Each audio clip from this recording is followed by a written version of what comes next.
Hello, welcome back. Today we're going to look at the PS2. Last time I realised that the power supply was actually riveted, so thanks IBM, that's really nice.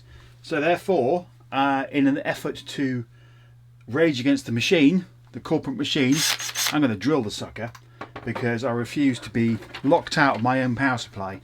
So yeah, let's get it out and see if I can get the flipping case off. What's happened to that? Oh man, it's the corporate machine is trying to prevent me from doing this. It's a conspiracy. Why is it? It's not. What's going on? There we go. Ah, right. Okie doke. So yeah, this power supply looks fine from the outside, but we kind of need to get in there. I don't really want to start it up without at least having a look and see. From what I've read, later versions of the power supply, I think it's later versions, actually had screws. And it's an odd one, this, because let me get my magnifiers. It's an odd one because looking at this, there are posts for screw holes inside, and some of it you can see that the case should come apart. You see it sort of lifts off there a little bit, but then you've got these bloody rivets in the way. Pain in the arse. I think there's two. There's one there. I don't know about this. I'm a bit worried about that because that's actually the switch. So there might be more, even more. I tell you what, let's get this one off and we'll see what happens. This could go horribly wrong. Right then.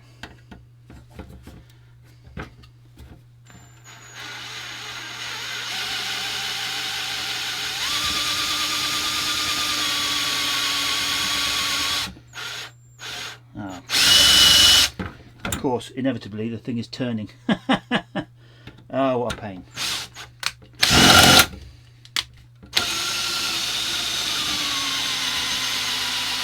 I might have to find a way of stopping that.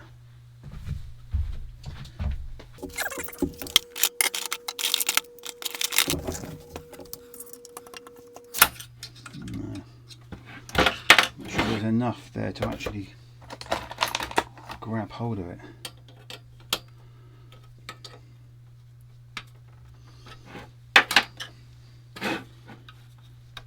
Oh, actually, now, there we go. Now I've weakened the outside. I don't think I need to go too mad because I'm taking that bit off. The outside is actually coming away.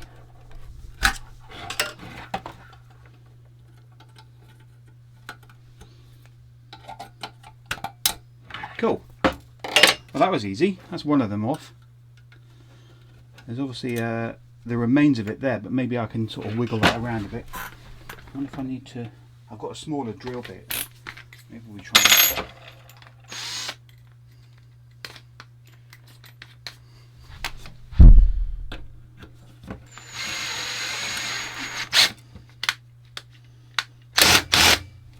Okay, that's good. I think that's got it all out. Yeah, that's definitely loose now. Right, that's one of them. The other one, sketchily, is right by the flaming power connectors, just to make our lives a bit easier.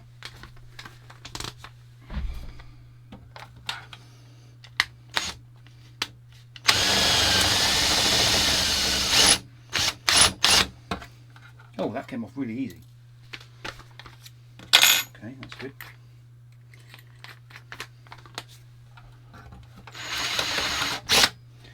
Okay, good.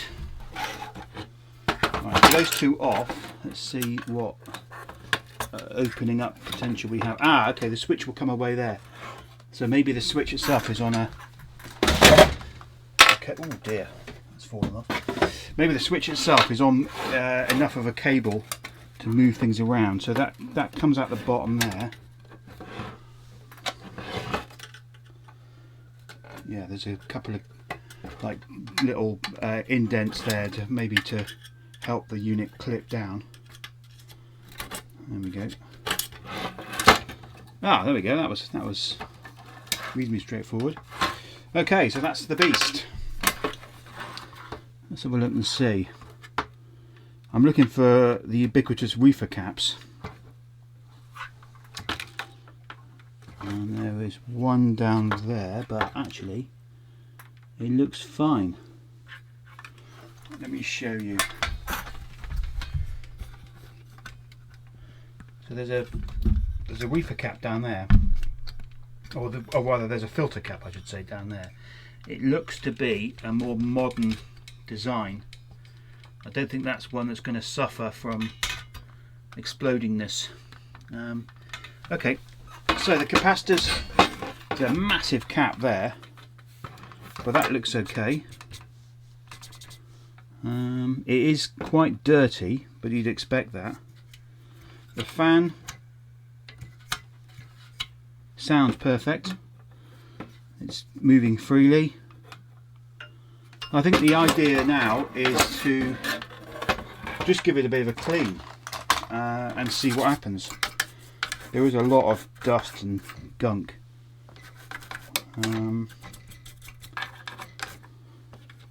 I'm wondering whether I should. This is lovely, right? So it really annoys me. So the fan itself is also riveted. I think I mentioned that before. That's a pain in the ass. Oh, why do they do that? Ideally, what I want to do is completely disassemble the thing. Even the flipping earth bonding there, the grounding is actually riveted. Oh, thank you, IBM, you bastards. Oh, that's interesting. Does that come in there? Maybe I'll just. There's something going on in there. Maybe that's. Ah, yeah, that's the other side of the rivet. So I've got to find those rivet parts. So I wonder whether that actually is an inline filter cap in there. That's a bit odd. It's got some heat shrink. So that's another filter cap. Interesting. It looks intact, and it doesn't look like the same kind of. It's not a reefer, so that's good. Right, let me grab this other brush.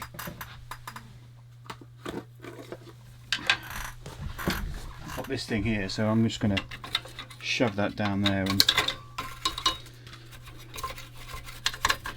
jiggle it about a bit.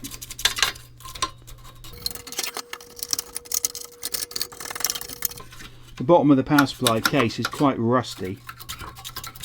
There's a bit of corrosion there. But other than that, it actually looks pretty good. I need to get myself another replaced compressed air cylinder. That would help a lot. But the trouble is they keep running out. Which is a bug.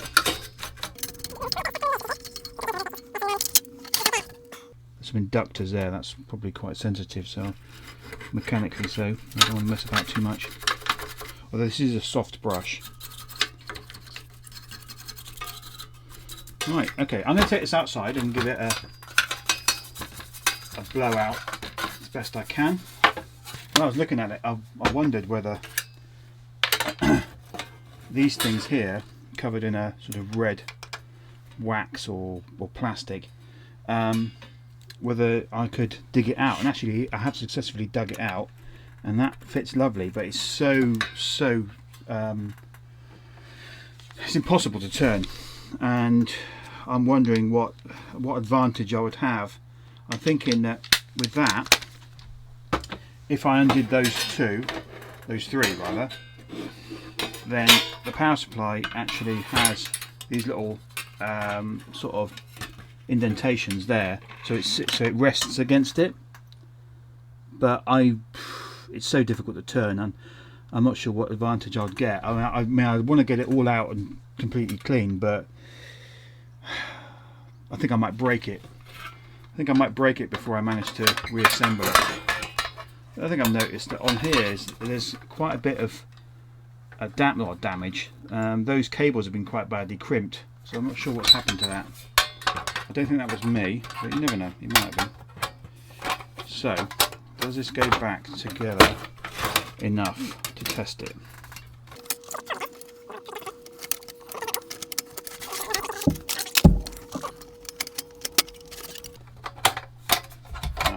Those have got to be slid into there. There's like a, there we go.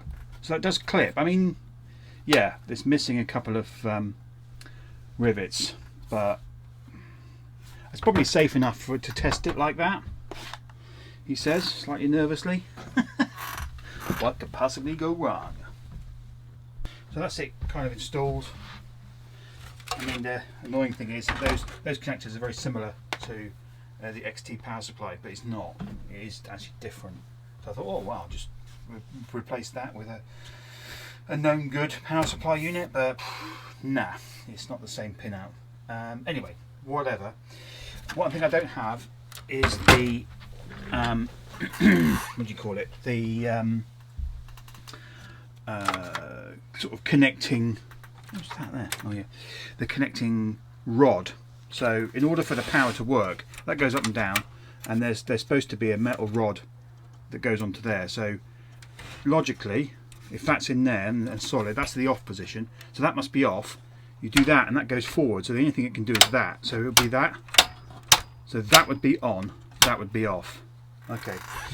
A friend of mine that donated this to me did say that he found a lump of metal on the drive, and I wondered whether that was what it was for. So it probably is. I've removed the floppy disk. I don't have the cable for that. I've only got the hard drive. I'm not expecting anything out of this. If it doesn't blow up, that's good. Oh yeah, one thing I meant to test actually before doing anything else is there anything on that battery there? Because it's horrible that they've got these batteries, but at least that battery is actually on the riser. So this will come out, which is actually quite nice. I quite like that design. It's better than having it on the motherboard. I mean, it could still leak and go everywhere, but it's a lot easier to just replace that, I suppose. So that is 2.7 volts. My God, what's it rated at? 3 volts. Bloody Nora. That's actually going to be. Look at that. That is mental. How old is this thing? Oops. Oh, get the contacts right. 2.7 volts. Can't believe that's still viable. That must have been replaced. That can't be the original. I wonder what they did. Maybe they replaced the whole thing. It seems a bit crazy with the whole car, but maybe they sent these away to be repaired or whatever. So it looks kind of original. It's all, you know, spanking clean. Well, it's a bit dusty, but there's no corrosion on there. Okay, well, I'll tell you what, let's put that back.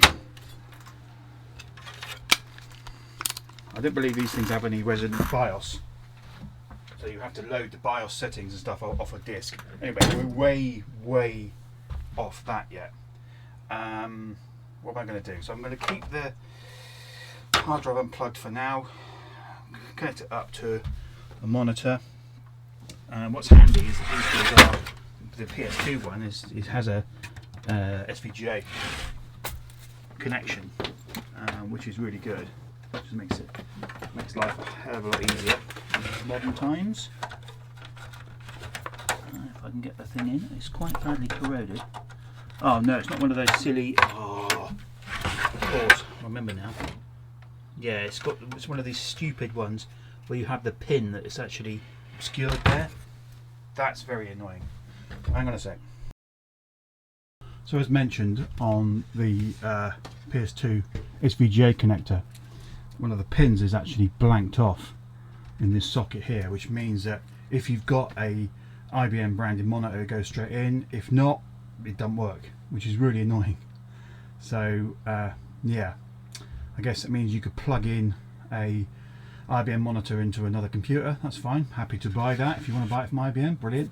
But you can't use any other monitor than one that's compatible with this. Now it is SVGA, or it is VGA rather. So what I've done is used these two tools here and just whittled away at that pin. So it's not perfect, but I hope. Well, let's see if it actually fits first.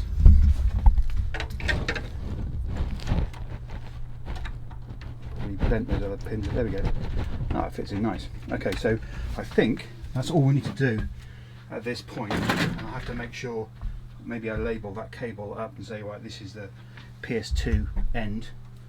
Right, let's get this plugged in. Okay, so we're ready to fire it up. My son suggested I'm being a bit of a wimp, I should turn it on, which is probably good advice. I've got the fire extinguisher on standby. I really don't think it's going to do anything, to be honest, but we'll see. Right, why is everything? Yeah, everything's okay. Well, the fan started turning, and then it went off. That was unspectacular. Nothing burning. Okay, well, that was a that was an anticlimax. Is there anything on the? Oh, yeah, okay, the key.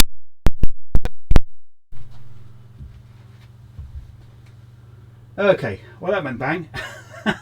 Damn! I've done it again, I've blown up again. Oh, what was that?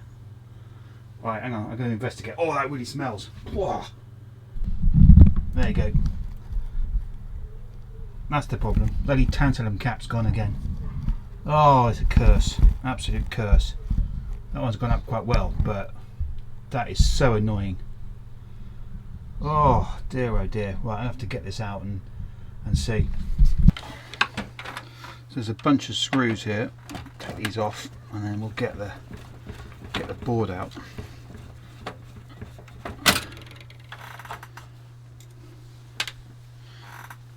Quite sure how it comes out because there's.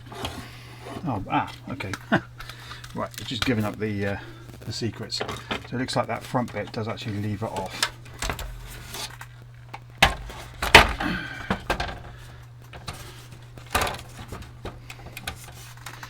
I don't want to break it. It's probably quite delicate plastic. So yeah, they pop in.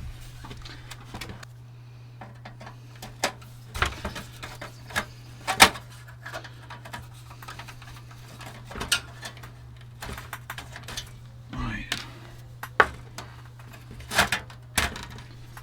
Okay, so maybe I can now get the board out.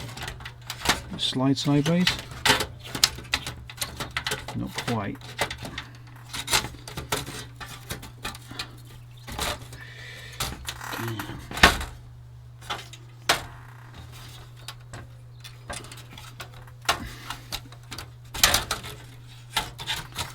It's very close, but it doesn't quite want to go past that connector.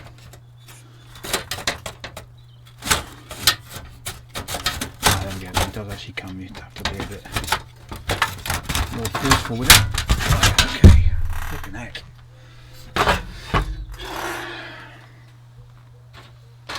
Right, so here's the board, and there's the damage. That is gone up well. So what does that say? 25 volts. Not much else. The actual amount is blown off. Maybe it's the same as that. I can probably look online and see. Let me get a bit of paper and start writing this down.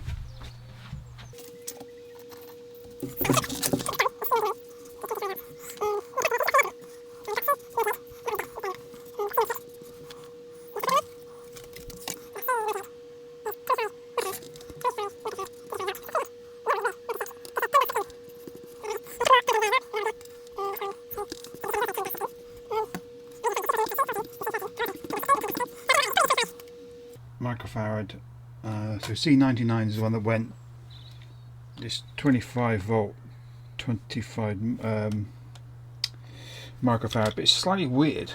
It's a slightly weird thing because it's got 3 legs. So anyway, I've been trying to find that tantalum capacitor on some schematics for the PS2 Model 30, and that should be all of it, but unfortunately I can't find, not all of the capacitors are listed on here. So I think these schematics are not entirely complete. I've been doing some research, and I think these capacitors are capacitors for a start. They're just 3-legged ones, tri-lead, and it's configured like this. So you get the positive and negative. So you got 2 negatives and the positives in the middle. So, and I think it's there for manufacturing ease. So when you insert the tantalum, you can't get it reversed by mistake. So that's interesting. Now I've had a look online, and it's been difficult to find that exact capacitor. So I'm not quite sure what I'm going to do. I've been thinking you wouldn't necessarily need to replace it with a unit that had 3 leads, because this, as you can see, that's common.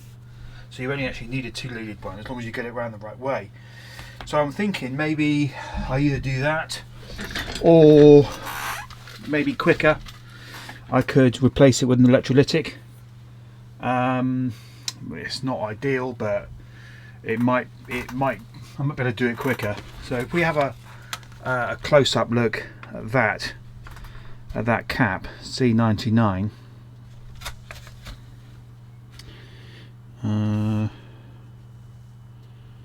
yeah, it's difficult to tell, but I have a feeling it's only, hang on, let me just clean that up a little bit, because that is really quite manky. There's a bit of alcohol on there just to clean it up so we can see what's what.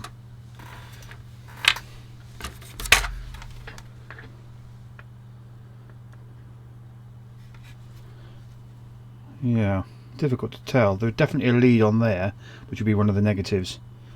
So it just might be a case of, as I say, we're temporarily replacing it with an electrolytic, so we can test the thing. I don't have any tantalums that are the correct value. Okay, so that is the next step. I'm going to give this board a bit of a clean up, and next time we have a look, hopefully it should look nicer. And yeah, I might be brave enough to put a different cap in there. Tantalum's bane of my life, it seems. What a nightmare. If it's not tantalum, it's reefer caps. They're just chasing me around, blowing up left, right and centre. Oh well, keeps me entertained, I suppose. Alright, see you next time.